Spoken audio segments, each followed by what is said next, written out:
నమస్కారం. సాగర సాక్షి news. ONGC నిర్లక్ష్య వైఖరిని నిరసిస్తూ డాక్టర్ బిఆర్ అంబేద్కర్ కోనసీమ జిల్లా అల్లవరం మండలం వాడాల రేవు గ్రామస్తులు అమలాపురం కలెక్టర్ కార్యాలయం ఎదుట ప్లకార్డులు పట్టుకుని సోమవారం ఆందోళన చేపట్టారు. టెర్మినల్లో గ్రామ నిరుద్యోగ యువతకు ఉద్యోగ అవకాశాలు కల్పించాలని, గ్రామాన్ని దత్తత తీసుకుని అభివృద్ధి చేయాలని, సముద్రపు కోత నివారణకు చర్యలు చేపట్టాలని, గ్రామాన్ని అన్ని విధాలా అభివృద్ధి చేయాలని నిరసిస్తూ వారు ఆందోళన చేపట్టారు. వాడాల రేవు గ్రామంలో టెర్మినల్ నిర్మాణానికి గ్రామానికి చెందిన రైతుల వద్ద నుండి సుమారు 500 ఎకరాల భూమిని సేకరించిందని, అయితే గ్రామంలోని నిరుద్యోగ యువతకు ఉద్యోగ అవకాశాలు మాత్రం కల్పించడం లేదని వారు మండిపడ్డారు. 4 దశాబ్దాలుగా ఓఎన్జీసీ గ్రామంలో ఉన్న సహజ వాయు నిక్షేపాలను తరలించుకుపోతూ వేల కోట్ల రూపాయలు ఆర్జిస్తోందని, గ్రామ అభివృద్ధిని మాత్రం నిర్లక్ష్యం చేసిందని మండిపడ్డారు. ఇప్పటికైనా ఓఎన్జీసీ స్పందించి గ్రామంలోని నిరుద్యోగ యువతకు ఉపాధి కల్పించాలని, గ్రామాన్ని అభివృద్ధి చేయాలని, లేకుంటే ఓఎన్జీసీ కార్యకలాపాలను అడ్డుకుంటామని వారు హెచ్చరించారు. అనంతరం కలెక్టర్కు వినతి పత్రాన్ని సమర్పించి వారి గోడును విన్నవించుకున్నారు. 8 రోజులుగా టెర్మినల్ ఎదుట ఆందోళన చేపట్టిన గ్రామస్తులు అమలాపురం కలెక్టర్ కార్యాలయం వరకు ర్యాలీగా తరలివచ్చి కలెక్టర్కు వినతిపత్రం సమర్పించారు. ఈ కార్యక్రమంలో పెద్ద సంఖ్యలో గ్రామానికి చెందిన నాయకులు, మహిళలు, గ్రామ ప్రజలు పాల్గొన్నారు.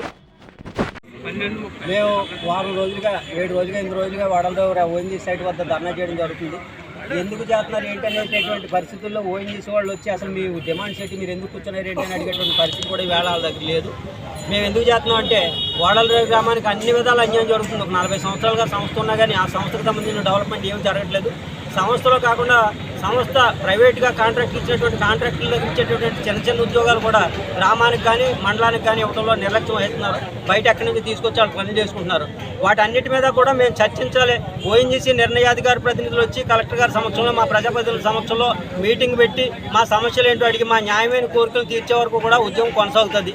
ఈవేళ ఇక్కడ కలెక్టర్ గారి దగ్గరకు వచ్చే ముందు కూడా సైట్ దగ్గరికి వెళ్ళి సైట్ ఇన్ఛార్జ్ని ఒకసారి బయటికి రండి, రిప్రజెంటేషన్ ఇస్తామంటే కూడా బయటికి రావడం కుదరదు, గేట్ కాడ ఉన్న వాళ్ళకి ఇచ్చేయాలండి అన్నారంటే ఎంత నిర్లక్ష్యంగా ఉందో అర్థమవుతుంది. అదే ఈ గ్రామం కాకుండా వేరే గ్రామం ఎక్కడైతే కనుక నాళ్ళ నుంచి ఓఎన్జీసీ అసలు సైట్ అక్కడ ఉండేది కాదు, వాళ్ళు అసలు అక్కడ అడుగు పెట్టగలిగిన పరిస్థితి కూడా ఉండేది కాదు.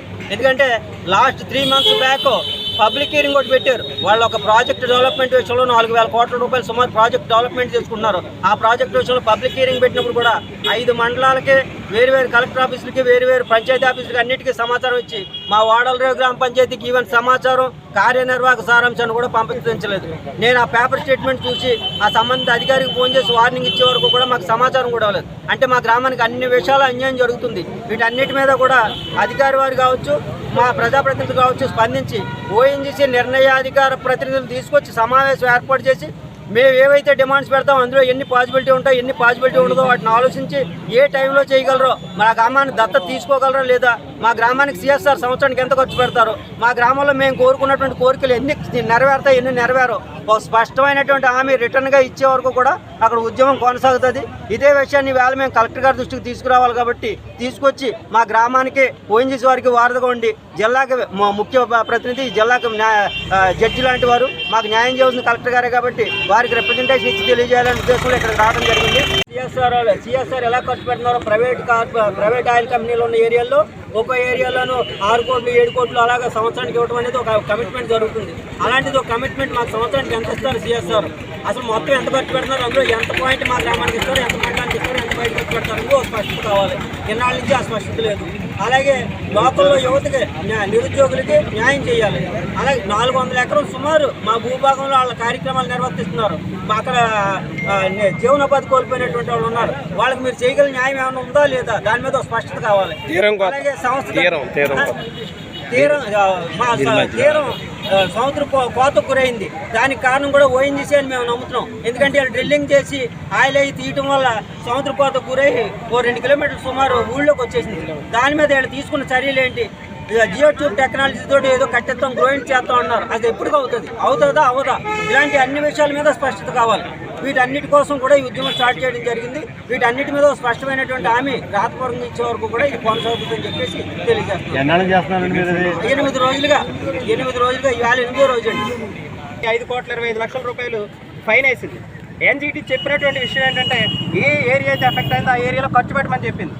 ఇంతవరకు కూడా దాని మీద ఒక నివేదిక లేదు, ఖర్చు చేసినట్టుగా ఎక్కడ కూడా కనిపించలేదు. అది కలెక్టర్ గారు ఈ విషయాన్ని దృష్టిలో పెట్టుకుని ఆ ఖర్చును ఇక్కడ ఖర్చు పెట్టించి ఏదో ఒక కార్యక్రమం చేయాలని కోరుతున్నాం. అలాగే ఈ సిఎస్ఆర్ ఫండ్ అనేది చిన్నప్పటి నుంచి మాట్లాడుతూనే ఉన్నాం తప్ప మాకు ఎప్పుడు సిఎస్ఆర్ ఫండ్ రావట్లేదు గ్రామానికి. మాకు రావాల్సిన పర్సెంటేజ్ ఎంత రావాలి అది కలెక్టర్ గారు సమక్షంలో, వైఎన్జీసీ అధికారులు, మా గ్రామస్తుల సమక్షంలో ప్రజాప్రతినిధులు, స్థానిక ప్రజాప్రతినిధులు చొరవ తీసుకుని ఆ సిఎస్ఆర్ ఫండ్స్ కనుక మా గ్రామానికి ఖర్చు పెడితే ఎందుకు మేము ఎంతలా గ్రామాన్ని అభివృద్ధి చేయమని కోరుకుంటున్నామంటే అక్కడ మా ప్రాణాలకు రక్షణ లేదు. ఒక పక్క పైప్ లైన్లు ఉన్నాయి, గ్యాస్ పైప్ లైన్లు, ఏ క్షణంలో బ్లాస్ట్ అవుతుందో మాకు తెలియదు. మనకి రీసెంట్గా ఇక్కడ జరిగింది బాడ్స్పూర్లో, రేపొద్దున మాకు జరగచ్చు. ఆ బ్రతికినంతకాలం అయినా కూడా మా సకల సౌకర్యాలతో బతకాలని ఒక ఆశ తప్ప అక్కడ ప్రాణాలకు రక్షణ లేదు. వైఎన్జీసీ టెర్మినల్కి రక్షణ లేదు, మాకు ఇక్కడ రక్షణ ఎక్కడ వస్తుంది? సముద్రం ఏదో రోజు కబలించేస్తుంది.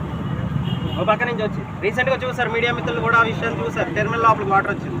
కాబట్టి మా న్యాయమైన కోరికలు గ్రామాన్ని దత్తత తీసుకోవడం, అక్కడ చదువుకున్నటువంటి విద్యార్థులకు ఉద్యోగాలు కల్పించాలి. ప్రధానంగా కోరుకునేది ఏంటంటే లోపల సైట్లో బయట గ్రామాల నుంచో లేదా బయట రాష్ట్రాల నుంచి వచ్చి చేసుకోకుండా మా గ్రామంలో చదువుకున్నటువంటి యువతకు ఉద్యోగ అవకాశాలు కల్పించాలి. అది ఒకవేళ మాకు స్కిల్స్ లేవని చెప్తున్నారు, ఆ స్కిల్ డెవలప్మెంట్ సెంటర్ కూడా అవసరమైతే మండల స్థాయిలో ఏర్పాటు చేసి అక్కడ స్కిల్ ట్రైనింగ్ ఇచ్చి లోపలికి తీసుకోమనండి. మరిన్ని న్యూస్ అప్డేట్ కోసం మా సాగర సాక్షి ఛానల్ను సబ్స్క్రైబ్ చేయండి, లైక్ చేయండి, షేర్ చేయండి.